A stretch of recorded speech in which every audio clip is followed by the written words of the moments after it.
पृथिव्या स्वाहा पश्चिमद परजमम पश्चिमदाविष्टासनमसे पश्चिमदाविष्टासनमसे उत्तरदाविष्टासनमसे सन्तान्ते सदनं सत्यन्तान्ते सदनं भूतस्पादेनमते नित्यं सर्वयज्ञ समन्वय देवानां प्रियारिषं तन्मे स्वप्रियारिषं वेद्धायत्वाय भलाय भलाय सदन्तसे प्रियारिषं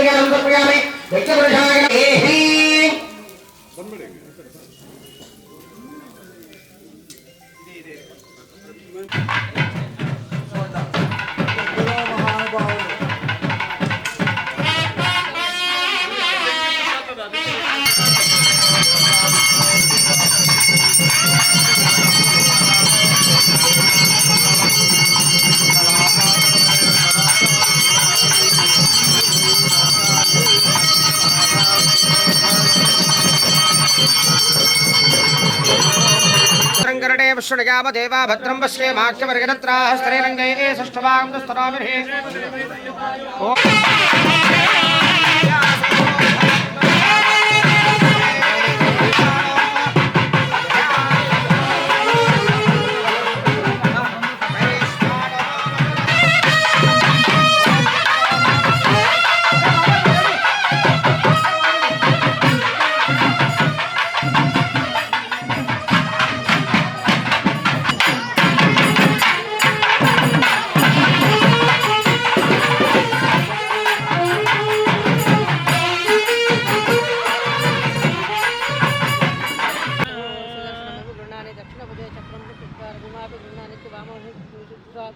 सूर्यो चंद्रो परम पुराण प्रोलोकानामजितोजिराजदेवाय नमः विष्णुमावह पुरुषमावह सत्यमावह चित्तमावह अनिरुद्धमावह विश्वविक्रमणेषु दीक्षेन्द्रभुवनान् विश्वा परमात्रया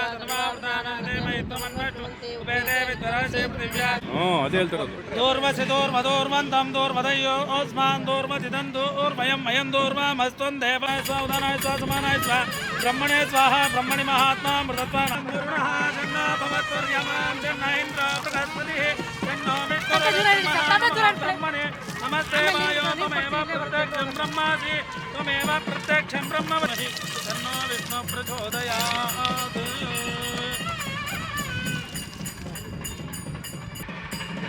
हिरण्यपात्रं मदो पूर्णं ददाति मदव्यसानीति एकदा ब्रह्मणो पारति एकदैव यजमानः युस्तेजो ददाति जय निरारमण गोविन्द गोविन्द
कल्याणाद्भुतगात्राय दानिकार्थप्रदायिने श्रीमद्वेङ्कटनाथाय श्रीनिवासाय श्रीवैकुण्ठविदत्ताय स्वामि पुष्करणीतटे रमया रममाणाय वेङ्कटेशाय वेङ्कटादशमं स्थानं ब्रह्माण्डे नास्ति किञ्चन वेङ्कटेशसमो देवो न भूतो न भविष्यति अनन्तरायाय सर्वस्वमोदशास्त्रस्ते जावामृते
आयुस्तेजो तद्विष्णो परमं पदकं सदा पश्यन्ति दोषया दिवे वचक्षुरानदा प्राजो विरण्यवोदा कृपाकं तस्सविन्दते विष्णोर्यप्यानन्तरायाय सर्वस्वमोदिरात्रमुत्तमद्भवते सर्वस्याप्यै सर्वक्षुजित्यै सर्वमेव तेन आप्नोति सर्वं लक्ष्मी प्रचोदयात् विद्महे सर्वसिद्धि च धीमहि प्रचोदयात् विद्महे वासुदेवाय धीमहि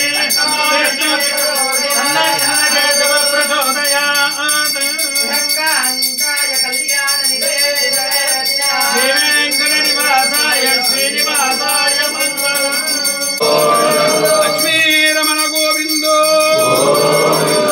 बांधव गोविंदो अनाथ श्री ಊರಿಗಳ ಶ್ರೀ ಚನ್ನಕೇಶ್ವರ ಸ್ವಾಮಿ ದೇವತಾ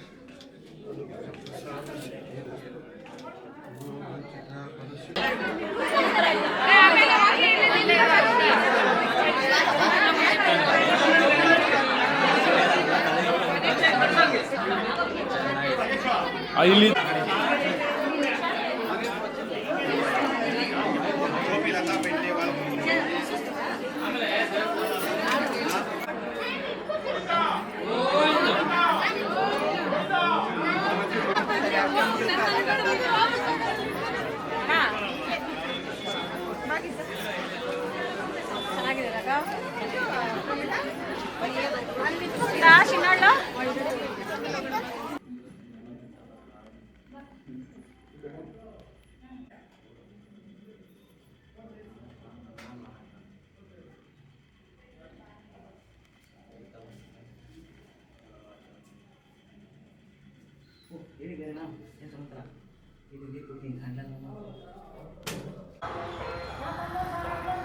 गुरुब्रह्मणे नमः गुरुब्रह्मा गुरुविष्णु गुरुदेव महेश्वर गुरु साक्षात् परब्रह्म तस्मै श्री गुरवे नमः ಹೊಸಕೋಟೆ ತಾಲೂಕು ಅನಗನಹಳ್ಳಿ ಹೋಬಳಿ ದುನ್ನಸಂದ್ರ ಗ್ರಾಮದಲ್ಲಿ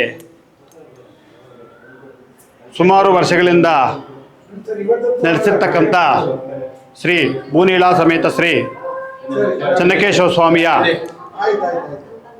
ದೇವಸ್ಥಾನದ ಜೀರ್ಣೋದ್ಧಾರ ಕಾರ್ಯ ಸುಮಾರು 2 ವರ್ಷಗಳ ಹಿಂದೆ ಪ್ರಾರಂಭಗೊಂಡು ಈ ದೇವಾಲಯ ನೂತನವಾಗಿ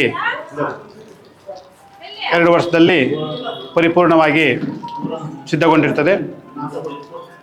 ಅದಾದ ಮೇಲೆ ಈ ವೈಶಾಖ ಮಾಸದಲ್ಲಿ ವೈಶಾಖ ಮಾಸದ ಬಹುಳ ತೃತೀಯದಿಂದ ಸಪ್ತಮವರೆಗೂ ಅಂದರೆ ಇಂಗ್ಲೀಷ್ ತಾರೀಖು ಪ್ರಕಾರವಾಗಿ ಮೇ 4ನೇ ತಾರೀಕಿಂದ 7ನೇ ತಾರೀಕವರೆಗೂ ಶ್ರೀ ಭೂನೀಳಾ ಸಮೇತ ಶ್ರೀ ಚನ್ನಕೇಶವ ಸ್ವಾಮಿಯವರ ಜೀರ್ಣೋದ್ಧಾರ ಪುನಃಪ್ರತಿಷ್ಠಾಪನಾ ಮಹಾಕುಂಭಾಭಿಷೇಕ ಪೂಜಾ ಮಹೋತ್ಸವವು ಶ್ರೀ ವೈಖಾನಸ ದಿವ್ಯ ಭಗವತ್ಶಾಸ್ತ್ರ ಪ್ರಕಾರವಾಗಿ 4 ದಿನಗಳ ಕಾಲ ನಡೆದಿರ್ತದೆ. ಮೊದಲನೇ ದಿವಸ ಸಾಯಂಕಾಲ ಪ್ರಥಮವಾಗಿ ಗಂಗೆ ಪೂಜೆ ಮಾಡ್ಕೊಂಬಂದು ಆಮೇಲೆ ಆ ಪುರಾತನವಾಗಿ ಹಿಂದೆ ಇರ್ತಕ್ಕಂಥ ದೇವರನ್ನ ಕಲಾಕರ್ಷಣೆ ಮಾಡಿರ್ತಕ್ಕಂಥ ಕುಂಭನ ತೊಗೊಂಬಂದು ಇಲ್ಲಿ ಹೊಸದಾಗಿ ನಾವು ಸ್ಥಾಪನೆ ಮಾಡಿರ್ತಕ್ಕಂಥ ಕಲಸಗಳ ಹತ್ರ ಆ ಕುಂಭನ ತೊಗೊಂಬಂದು ಇಟ್ಕೊಂಡು ಆಮೇಲೆ ಪುಣ್ಯಾಹ ಮಾಡಿ ಮತ್ಸ್ಯಂಗ್ರಹಣ ಅಂದರೆ ಭೂದೇವಿಯನ್ನು ಪೂಜೆ ಮಾಡಿ ಆ ಮತ್ತಕ್ಕಂಥ ಮಣ್ಣನ್ನು ತೆಗೆದು ಅಂಕುರಾರ್ಪಣೆ ಪೂಜೆ ಮಾಡಿ ಅಂಕುರಾರ್ಪಣೆ ದೇವತೆಗಳಿಗೆ ನೈವೇದ್ಯ ಮಾಡಿ ಮಹಾಮಂಗಳಾರತಿ ತೀರ್ಥಪ್ರಸಾದ ವಿನಿಯೋಗ ಕಾರ್ಯಕ್ರಮ ಆಗಿರ್ತದೆ. ಎರಡನೇ ದಿವಸ ಬೆಳಿಗ್ಗೆ ಶ್ರೀ ಚನ್ನಕೇಶ್ವರ ಸ್ವಾಮಿಯವರ ಮಹಾಕುಂಭಾಭಿಷೇಕ ಪ್ರಯುಕ್ತವಾಗಿ ಪ್ರಥಮವಾಗಿ ಅವತ್ತಿನ ದಿವಸ ಬೆಳಿಗ್ಗೆ ಪುಣ್ಯಾಹ ಆದಮೇಲೆ ಪಂಚಗವ್ಯ ಅಂದರೆ ಹಾಲು ಮೊಸರು ತುಪ್ಪ ಜೇನುತುಪ್ಪ ಸಗಣಿ ಗಂಜಲಿಂದ ಮಾಡ್ತಕ್ಕಂಥ ಪಂಚಗವ್ಯನ ಪೂಜೆ ಮಾಡಿ ಅದನ್ನು ಪ್ರಾಶನ ಮಾಡಿ ರಕ್ಷಾಬಂಧನ ಕಂಕಣಧಾರಣೆ ಅಂದರೆ ನಾವು ಪೂಜೆ ಕಾರ್ಯಕ್ರಮಗಳನ್ನ ಎಲ್ಲ ನಾವು ಕಂಕಣಬದ್ಧವಾಗಿ ನಿದ್ದೆ ಮಾಡ್ಕೊಳ್ತೀವಿ ಅಂಥೇಳಿ ಕಂಕಣಧಾರಣೆ ಪೂಜಾ ಕಾರ್ಯಕ್ರಮ. ಅದಾದಮೇಲೆ ಋತ್ವಿಕ್ವರ್ಣ ಬಂದಿರತಕ್ಕಂಥ ಎಲ್ಲ ಋತ್ವಿಕರಿಗೆ ಆಗಮಿಕರಿಗೆಲ್ಲ ನೂತನ ವಸ್ತ್ರ. ಋತ್ವಿಕ್ವರ್ಣ ಆದಮೇಲೆ ಅಗ್ನಿ ಪ್ರತಿಷ್ಠೆ ಮಾಡಿ ದೇವಾಲಯ ವಾಸ್ತು ದೋಷ ಪೂರ್ವವಾಗಿ ಪ್ರಥಮವಾಗಿ ಯಾಗಶಾಲೆಗೆ ಹೋಮಗುಂಡಕ್ಕೆಲ್ಲ ವಾಸ್ತು ದೋಷ ನಿವಾರಣೆ ಮಾಡಬೇಕು ಅಂತ ವಾಸ್ತು ಹೋಮ ಪರಿಯಜ್ಞಕರಣ ಮಾಡಿ ಆಮೇಲೆ ಎಲ್ಲ ಹೋಮಕುಂಡದಲ್ಲಿ ಅಗ್ನಿ ಪ್ರತಿಷ್ಠೆ ಮಾಡಿ ಆಮೇಲೆ ಆ ನೂತನವಾಗಿ ಮಾಡಿರ್ತಕ್ಕಂಥ ಶ್ರೀ ಭೂನೀಳಾ ಸಮೇತ ಚನ್ನಕೇಶ್ವರ ಸ್ವಾಮಿ ಶಿಲಾಬಿಂಬಗಳಿಗೆ ಮತ್ತು ಉತ್ಸವ ಮೂರ್ತಿಗಳು ನೂತನವಾಗಿ ಮಾಡಿರ್ತಕ್ಕಂಥ ಉತ್ಸವ ಮೂರ್ತಿಗಳಿಗೆ ಪಂಚಗವ್ಯಾದಿ ವಾಸ ಅಂದರೆ ಹಾಲು ಮೊಸರು ತುಪ್ಪ ಜೇನುತುಪ್ಪ ಸಕ್ಕರೆ ಎಳ್ನೀರು ಚತುರ್ದಶ ಕಲಶ 14 ಕಲಶಗಳು ಸ್ಥಾಪನೆ ಮಾಡಿದರೆ ಬಿಳಿ ಸಾಸಿವೆ ದರ್ಬೆ ಅಕ್ಷತೆ ಗಂಧ ಪುಷ್ಪ ಎಲ್ಲ ಹಾಕಿ ಅಭಿಷೇಕ ಕಾರ್ಯಕ್ರಮಗಳು ಮಾಡಿ 14 ಕಲಶಗಳಿಂದ ಆ ದೇವ್ರನ್ನೆಲ್ಲ ಶುದ್ಧಿ ಮಾಡಿ ಮತ್ತು ಸಂಜೆ ಆವತ್ತಿನ ದಿವಸ ಶಯ್ಯಾದಿವಾಸ ದೇವರಿಗೆ ಶಯನೋತ್ಸವ ಅಂದರೆ ಶಯ್ಯಾದಿವಾಸ ಮಾಡಿ ಅವತ್ತಿನ ದಿವಸ ಬೆಳಿಗ್ಗೆ ರಾತ್ರಿ ಪೂಜಾ ಕಾರ್ಯಕ್ರಮ ಶಯ್ಯಾದಿವಾಸ ಮಾಡಿ ಮಹಾಮಂಗಳಾರತಿ ಕಾರ್ಯಕ್ರಮ ಪ್ರಸಾದ ವಿನಿಯೋಗ ಕಾರ್ಯಕ್ರಮಗಳೆಲ್ಲ ಮುಗಿದಿರ್ತದೆ. ಮತ್ತು 3ನೇ ದಿವಸ ಬೆಳಿಗ್ಗೆ ಆ ದೇವರನ್ನು ಸುಪ್ರಭಾತ ಸೇವೆಯಿಂದ ಎಬ್ಬಿಸಿ ಯಾಗಶಾಲೆಯಲ್ಲಿ ನಿತ್ಯ ಹೋಮಗಳು ನಿತ್ಯ ಕಲಶಾರಾಧನೆ ಮಾಡಿ ಪಾರಮಾರ್ಥಿಕ ಹೋಮ ಮೂರ್ತಿ ಹೋಮ ಅಂಗಹೋಮ ಎಲ್ಲ ಹೋಮ ಮಾಡಿ ಸದ್ಯ ಪೂರ್ಣಾವತಿ ಕಾರ್ಯಕ್ರಮ ಆಗಿರ್ತದೆ. ಅದಾದ ನಂತರ ಆ ದೇವರುಗಳ ಅಷ್ಟಬಂಧನೆ ದೇವರುಗಳಿಗೆ ಅಷ್ಟಬಂಧನೆ ಸಮರ್ಪಣೆ ಮಾಡಿ ನವನೀತ ಲೇಪನ ಅಂದರೆ ಆ ಬೆಣ್ಣೆಯನ್ನು ದೇವರಿಗೆ ಇಟ್ಟು ಚಲಾಚಲ ಪ್ರತಿಷ್ಠೆ ಕಾರ್ಯಕ್ರಮ ಆಗಿರ್ತದೆ. ಮತ್ತು ಸಾಯಂಕಾಲ ನಿತ್ಯ ಹೋಮ ಯಾಗಶಾಲೆಯಲ್ಲಿ ಆಮೇಲೆ ಶಾಂತಿ ಕುಂಭಗಳನ್ನ ದೇವರುಗಳು ತೊಗೊಂಬಂದು ಆ ದೇವರುಗಳಿಗೆಲ್ಲ ಅಭಿಷೇಕ ವಿಮಾನ ಗೋಪುರಕ್ಕೆ ಅಭಿಷೇಕ ಎಲ್ಲ ಮಾಡಿ ಗ್ರಾಮದ ಸುಮಂಗಲೆಯಿಂದ ಒಂದು 108 ಕಳಶಗಳು ಮೆರವಣಿಗೆ ಬಂದು ವಿಮಾನ ಗೋಪುರ ಕಳಶಕ್ಕೆ ಅವ್ರ ಮುಖಾಂತರನೇ ಅಭಿಷೇಕ ಕಾರ್ಯಕ್ರಮ ಎಲ್ಲ ಆಗೋದು. 3ನೇ ದಿವಸ ಕಾರ್ಯಕ್ರಮ ಮುಗಿದಿರ್ತದೆ. 5ನೇ ದಿವಸ ಬೆಳಿಗ್ಗೆ 4ನೇ ದಿವಸ ಬೆಳಿಗ್ಗೆ ದೇವರಿಗೆ ಪಂಚಾಮೃತ ಅಭಿಷೇಕ ಮತ್ತು ಯಾಗಶಾಲೆಯಲ್ಲಿ ಮಹಾಪ್ರಧಾನ ಹೋಮಕುಂಡದಲ್ಲಿ ಮಹಾಪೂರ್ಣಾವತಿ ಕಾರ್ಯಕ್ರಮ. ಅದಾದಮೇಲೆ ಕುಂಭೋದ್ವಾಸನೆ ಅಂದರೆ ಆ ಕಲಶ ಸ್ಥಾಪನೆ ಮಾಡಿದಾಗ ಆ ದೇವತೆಗಳನ್ನ ಆ ಕುಂಭದಲ್ಲಿ ಆವಾಹನೆ ಮಾಡಿ ಅಲ್ಲಿ ಅವರಿಗೆ ಬೆಳಗ್ಗೆ ಸಾಯಂಕಾಲ ನಿತ್ಯ ಆರಾಧನೆ ಮಾಡಿ ನೈವೇದ್ಯ ಮಾಡಿ ಆ ದೇವರುಗಳಿಗೆ ಹೋಮಕುಂಡದಲ್ಲಿ ಹೋಮ ಕಾರ್ಯಕ್ರಮಗಳು ಮಾಡಿ ನಂತರ ಇವತ್ತಿನ ದಿವಸ ಆ ಕುಂಭವನ್ನು ತಗೊಂಬಂದು ಅದರಲ್ಲಿರ್ತಕ್ಕಂಥ ಜೀವವನ್ನು ಆ ಪ್ರಧಾನ ದೇವತೆ ಆಗಿರ್ತಕ್ಕಂಥ ಶ್ರೀ ಭೂನೀಳಾ ಸಮೇತ ಚನ್ನಕೇಶ್ವರ ಸ್ವಾಮಿ ಗರುಡಗಂಬ ದೇವರಿಗೆ ವಿಮಾನ ಗೋಪುರಕ್ಕೆಲ್ಲ ಜೀವಕಳೆ ಎಲ್ಲ ಕೊಟ್ಟು ಆಮೇಲೆ ಕೂಸ್ಮಾಂಡಲ ಅಂದರೆ ಬೂದುಕುಂಬಳಕಾಯಿ ಛೇದನ ಕದಳಿ ವೃಕ್ಷ ಛೇದನ ಅಂದರೆ ಆ ಬಾಳೆ ಮರದಲ್ಲಿ ಗೊನೆ ಸಮೇತ ಇರ್ತಕ್ಕಂಥ ಬಾಳೆ ಮರದ ಛೇದನ ಮಾಡಿ ಗೋ ಮುಖಾಂತರ ದೇವರಿಗೆ ದರ್ಶನ ದರ್ಪಣ ದರ್ಶನ ಕನ್ನಡಿ ಮುಖಾಂತರ ದೇವರ ದರ್ಶನ ಮಾಡಿ ಮಹಾಮಂಗಳಾರತಿ ತೀರ್ಥ ಪ್ರಸಾದ ವಿನಿಯೋಗ ಕಾರ್ಯಕ್ರಮ ಏರ್ಪಟ್ಟು 4 ದಿವಸ ಕಾರ್ಯಕ್ರಮಗಳು ಮಧ್ಯಾಹ್ನಕ್ಕೆ ಮುಗಿದಿರ್ತದೆ. ಇವತ್ತಿನ ದಿವಸ ಸಂಜೆ ಆ ಭೂನೀಳಾ ಸಮೇತ ನೂತನವಾಗಿ ಮಾಡಿರ್ತಕ್ಕಂಥ ಚನ್ನಕೇಶ್ವರ ಸ್ವಾಮಿ ಉತ್ಸವ ಮೂರ್ತಿಯ ಗ್ರಾಮ ಪ್ರದಕ್ಷಿಣೆ ಊರಿನಲ್ಲೆಲ್ಲ ಗ್ರಾಮ ಪ್ರದಕ್ಷಿಣೆ ಕಾರ್ಯಕ್ರಮ ಇವತ್ತಿನ ದಿವಸ ನಡೀತದೆ. ಮತ್ತು ನಾಳೆ ಬೆಳಗ್ಗೆಯಿಂದ ಮಂಡಲಾಭಿಷೇಕ 48 ದಿವಸಗಳ ಕಾಲ ಪ್ರತಿನಿತ್ಯ ದೇವರಿಗೆ ಪಂಚಾಮೃತ ಅಭಿಷೇಕ ಅಲಂಕಾರ ನೈವೇದ್ಯ ಮತ್ತು ಸಾಯಂಕಾಲ ನಿತ್ಯ ಪೂಜೆ ಪ್ರಸಾದ ವಿನಿಯೋಗ ಈ ಕಾರ್ಯಕ್ರಮಗಳೆಲ್ಲ ಈ ದುನ್ನಸುಂದರ ಗ್ರಾಮದ ಸಮಸ್ತ ಭಕ್ತ ಮಹಾಜನಗಳು ಗ್ರಾಮಸ್ಥರು ಮತ್ತು ಸುತ್ತಮುತ್ತಲಿನ ಎಲ್ಲ ಗ್ರಾಮಸ್ಥರ ಸಹಕಾರದಿಂದ ಮತ್ತು ಈ ದೇವಾಲಯ ನಿರ್ಮಾಣಕ್ಕೆ ಸಹಾಯ ಮಾಡಿರ್ತಕ್ಕಂಥ ಎಲ್ಲ ಭಕ್ತಾದಿಗಳ ಸಹಕಾರದಿಂದ ಈ ಕಾರ್ಯಕ್ರಮಗಳು ಸಾಂಗವಾಗಿ ನೆರವೇರಿದೆ. ಅವರಿಗೆಲ್ಲನೂ ಆ ಭೂಲೀಲಾ ಸಮೇತ ಚೆನ್ನಕೇಶವ ಸ್ವಾಮಿ ಆಯುಹು ಆರೋಗ್ಯ ಐಶ್ವರ್ಯ ಅಭಿವೃದ್ಧಿ ಎಲ್ಲ ಕೊಟ್ಟು ಚೆನ್ನಾಗಿ ಕಾಪಾಡಲಿ ಅಂತ ಆ ಚೆನ್ನಕೇಶವ ಸ್ವಾಮಿಯನ್ನು ಪ್ರಾರ್ಥನೆ ಮಾಡಿ ಇಲ್ಲ ಕೆಲಸದಲ್ಲಿ ಅಲ್ಲಿ ಕಲ್ಲಿನ ಕೆಲಸದಲ್ಲಿ ಕತ್ತಿನ ಕೆಲಸದಲ್ಲಿ ತುಂಬ ಚೆನ್ನಾಗಿ ಬಂದಿದೆ. ಅಂದರೆ ಅದರಲ್ಲಿ ಬರೀ ಕೇವಲ 24 ತಿಂಗಳಲ್ಲಿ ಇಷ್ಟು ದೊಡ್ಡ ದೇವಸ್ಥಾನ ಮಾಡಬೇಕಾದ್ರೆ ಅದು ತಮಾಷೆ ಇಲ್ಲ. ಸುಮಾರು ದೇವಸ್ಥಾನಗಳು 10 ವರ್ಷ 15 ವರ್ಷದಿಂದ ಮಾಡ್ತಾನೇ ಬರ್ತಾ ಇದ್ದಾರೆ. ಇದುವರೆಗೂ ಅದನ್ನ ಮಾಡೋಕ್ಕಾಗಿಲ್ಲ. ಅದು ಉದಾಹರಣೆಗೆ ಬಂದರೆ ನಮ್ಮ ಇಮ್ಡಳ್ಳಿ ಗ್ರಾಮದಲ್ಲೇ 5 ವರ್ಷ ಆಯಿತು ನಾವು ಪೂಜೆ ಮಾಡಿ. ಸೀತಭೈರೇಶ್ವರ ಸ್ವಾಮಿ, ಸೀತಭೈರೇಶ್ವರನಿಗೆ ಊರೆಲ್ಲ ಒಕ್ಕಲು ಎಲ್ರಿಗೂ ಮನೆ ದೇವರೇ. ಆದರೆ ಇವತ್ತವರೆಗೂ ಆ ಗೋಪುರದ ಮೇಲೆ ಇದುವರೆಗೂ ಇನ್ನೂ 2 ಅಂತಸ್ತು ನಿರ್ಮಾಣ ಮಾಡೋಕ್ಕಾಗಲಿಲ್ಲ ಇದುವರೆಗೂ. ಆದರೆ ಆ ಚೆನ್ನಕೇಶವ ಸ್ವಾಮಿ ಇಲ್ಲಿ ಸಂಕಲ್ಪ ಮಾಡೋದ್ರಿಂದ ಆ ಭಗವಂತ ಇಲ್ಲಿ ನಿಂತ್ಕೊಂಡು ನೆಲೆಸ್ಕೋಬೇಕೋದ್ರಿಂದ ಅಷ್ಟು ಜಾಗ್ರತೆಯಾಗಿ ಆ ಭಗವಂತನೇ ನಿಂತ್ಕೊಂಡು ಕೆಲಸ ಮಾಡಿಸ್ಕೊಂಡಿದ್ದಾರೆ. ತುಂಬ ನೀಟಾಗಿ ಮಾದರಿ ದೇವಸ್ಥಾನ ಅಂತ ಹೇಳ್ಬೋದು. ಎಲ್ಲ ದೇವಸ್ಥಾನಕ್ಕಿಂತ ಒಂದು ಮಾದರಿಯಾಗಿ ದೇವಸ್ಥಾನ ಇಲ್ಲಿ ನಿರ್ಮಾಣ ಮಾಡ್ಕೊಂಡಿದ್ದಾನೆ. ನಾವು 2 ದಿನಾಂಕಗಳನ್ನ ಪ್ರತಿಷ್ಠಾಪನೆ ಮಾಡಬೇಕು ಅಂತ ಡಿಗ್ರಿ ಮಾಡ್ಕೊಂಡಿದ್ವಿ. ಏಪ್ರಿಲ್ 20ರಿಂದ 24, 23ರವರೆಗೂ ಅಥವಾ ಮೇ 4ರಿಂದ ಮೇ 7ರವರೆಗೂ ಅಂತ. ಆದರೆ ಇಲ್ಲಿ ನಮ್ಮ ಒಬ್ಬರು ಮುಖಂಡರಿಗೆ ಮದುವೆ ಕಾರ್ಯ ಏನೋ ಇರೋದ್ರಿಂದ ಅದನ್ನು ಸ್ವಲ್ಪ ಮುಂದೆ ಹಾಕ್ಕೊಂಡು ಈ ಮೇ 7ನೇ ತಾರೀಕು ಮಾಡಬೇಕಾದ್ರೆ, ಆದರೆ ಆ ಏಪ್ರಿಲ್ 23ನೇ ತಾರೀಕು ಸುತ್ತು ಪರಿವಾರ ದೇವತೆಗಳು ವಿಮಾನ ಗೋಪುರದಲ್ಲಿರ್ತಕ್ಕಂಥ ದೇವತೆಗಳೆಲ್ಲ ಆ 23ನೇ ತಾರೀಕೆ ಸ್ಥಾಪನೆ ಆಯಿತು. ನಾವು ಯಾವತ್ತು ದಿನಾಂಕ ನಿಗದಿ ಮಾಡಿಕೊಂಡಿದ್ರು ಆ ದಿನಾಂಕಕ್ಕೆ ಆ ದೇವತೆಗಳೆಲ್ಲ ಸ್ಥಾಪನೆ ಆಗೋದ್ರು. ಇವತ್ತಿನ ನಿಗದಿ ಮಾಡಿರ್ತಕ್ಕಂಥ ದಿನಾಂಕಕ್ಕೆ ಆ ಮೂಲಸ್ವಾಮಿ ಇವತ್ತು ಪ್ರತಿಷ್ಠೆ ಆಗಿದೆ. ಎಲ್ಲನೂ ಕಲ್ಲಿಂದಾನೆ, ಗೋಪುರ ಸಮೇತ ಎಲ್ಲ ಕಲ್ಲೇ. ಎಲ್ಲೂ ಇಟ್ಟಿಗೆ ಒಂದು ಉಪಯೋಗಿಸಿಲ್ಲ. ಹೋಮಗುಂಡಕ್ಕೋಸ್ಕರನೇ ಇಟ್ಟಿಗೆ ಮಾತ್ರ ಉಪಯೋಗಿಸಿರೋದು. ಇದುವಾಗ ಪರ್ಮನೆಂಟ್ ಶೋತಾಗಿ ಇರ್ಬೇಕಂತಿದ್ರೆ ಆದರೂ ಕಲ್ಲಲ್ಲೇ ಆಗೋಗ್ಬಿಟ್ಟಿರೋದು. ಹೋಮಗುಂಡಗಳು ಕೂಡ ಅಲ್ಲಿ ಅದನ್ನು ಅವಾಗವಾಗ ತಾತ್ಕಾಲಿಕವಾಗಿ ಬೇಕು ಅಂತ ಇಟ್ಟಿಗೆನಲ್ಲಿ ಮಾಡ್ಕೊಂಡಿರೋದು.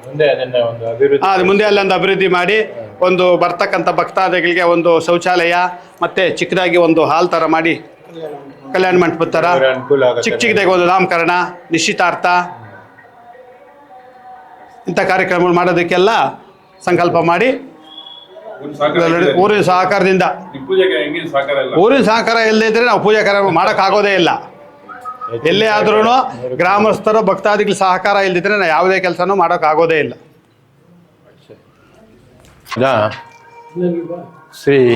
ಶ್ರೀದೇವಿ ಭೂದೇವಿ ಸಮೇತ ಶ್ರೀ ಚೆನ್ನಕೇಶವ ಸ್ವಾಮಿ ದೇವಸ್ಥಾನದ ಜೀರ್ಣೋದ್ಧಾರ ಕಾರ್ಯವು ಪಕ್ಕದ ಗ್ರಾಮದ ಇಮಡಳ್ಳಿ ಶ್ರೀನಿವಾಸಾಚಾರ್ಯರು ನಮಗೆ ಅನಿರೀಕ್ಷಿತವಾಗಿ ಅವ್ರನ್ನ ಭೇಟಿ ಆದ್ವಿ. ನಾವು ಯಾರ ಮುಖಾಂತರ ತಿಳಿದು ನಾವು ಅವ್ರನ್ನ ಭೇಟಿ ಆಗೋದನ್ನು ಸುಮಾರು ರಾತ್ರಿ 8:15 ಗಂಟೆಯಲ್ಲಿ ಹೋದ್ವಿ. ಅವರು ನಾವು ಹೇಳಿದ್ದಕ್ಕೆಲ್ಲ ಒಪ್ಕೊಂಡು ನಾವೀಗ ದೇವಸ್ಥಾನ ನಿರ್ಮಾಣ ಮಾಡಬೇಕು, ನಮಗೆ ಬಂದು ನೀವು ಆ ಜಾಗ ನೋಡಿಸ್ತೀವಿ, ಅದಕ್ಕೆ ತಕ್ಕಂತೆ ಒಂದು ಪ್ಲಾನು ಮತ್ತು ಒಂದು ಒಳ್ಳೆಯ ದಿವಸನೂ ಗುರ್ತಾಕೊಳ್ಬೇಕು ಅಂತ ಕೇಳೋದನ್ನು ಅವರು ಒಪ್ಕೊಂಡು ನಾವು ಹೇಳಿದ ದಿವಸ ಬಂದು ಜಾಗನ ಪರಿಶೀಲನೆ ಮಾಡಿ ಯಾವ ಕಡೆ ಯಾವ್ಯಾವ ಥರ ಇರಬೇಕು, ಗರ್ಭಗುಡಿ ಆಗಿರಬೇಕು, ಹಾಲ್ ಆಗಿರಬೇಕು, ಪೋರ್ಟಿಗೋ ಆಗಿರಬೇಕು, ಆಮೇಲೆ ಕಾಂಪೌಂಡ್ ಯಾವ ಥರ ಬರಬೇಕು, ಗೋಪುರ ಯಾವ ಥರ ಇರಬೇಕು, ಅದರಲ್ಲಿ ಎಷ್ಟೊಂದು ವಿಗ್ರಹಗಳು ಬರಬೇಕು, ಹಾಗೆ ಅಂತೆಲ್ಲ ಡೀಟೇಲ್ಸ್ ನಮಗೆ ಕೊಟ್ಟರು. ಅದರ ಪ್ರಕಾರ ನಾವು ಭಾಳ ಬೇಗ ಗ್ರಾಮಸ್ಥರ ಒಂದು ಸಹಕಾರ, ಸ್ನೇಹಿತರ ಸಹಕಾರ ಹಾಗೂ ಭಕ್ತರ ಸಹಕಾರದಿಂದ ಆದಷ್ಟು ಜಲ್ದಿ ನಾವು ಈ ಕಾರ್ಯ ಮುಗಿಸ್ಬೇಕು ಹಾಗೆ ಅಂದ್ಬಿಟ್ಟು ನಾವು ಶ್ರದ್ಧೆಯಿಂದ ಈ ಕೆಲಸ ಮಾಡಿರೋದನ್ನು ನಾವು ಭಕ್ತಿಯಿಂದ ಶ್ರದ್ಧೆಯಿಂದ ಮನಸ್ಫೂರ್ತಿಯಾಗಿ ಈ ಕಾರ್ಯ ಮಾಡಿದ್ದೀವಿ. ಆ ಭಗವಂತನ ಆದಷ್ಟು ಜಲ್ದಿ ಈ ಕಾರ್ಯನ ಮುಗಿಸ್ಕೊಟ್ಟಿದ್ದಾರೆ. ಆ ಭಗವಂತನು ಯಾರ್ಯಾರು ಇದಕ್ಕೆ ಕಾರಣಕರ್ತರಾಗಿದ್ದಾರೆ, ಯಾರ್ಯಾರು ಸಹಾಯ ಮಾಡಿದ್ದಾರೆ ಅವರಿಗೆಲ್ಲನೂ ಸಮಸ್ತ ಜನಗೆಲ್ಲ ಎಲ್ಲರಿಗೂ ಅವರು ಭಗವಂತನು ಒಳ್ಳೆಯದು ಮಾಡಲಿ ಹಾಗೆ ಅಂದ್ಬಿಟ್ಟು ನಾನು ಭಗವಂತನಲ್ಲಿ ಪ್ರಾರ್ಥಿಸುತ್ತೇನೆ.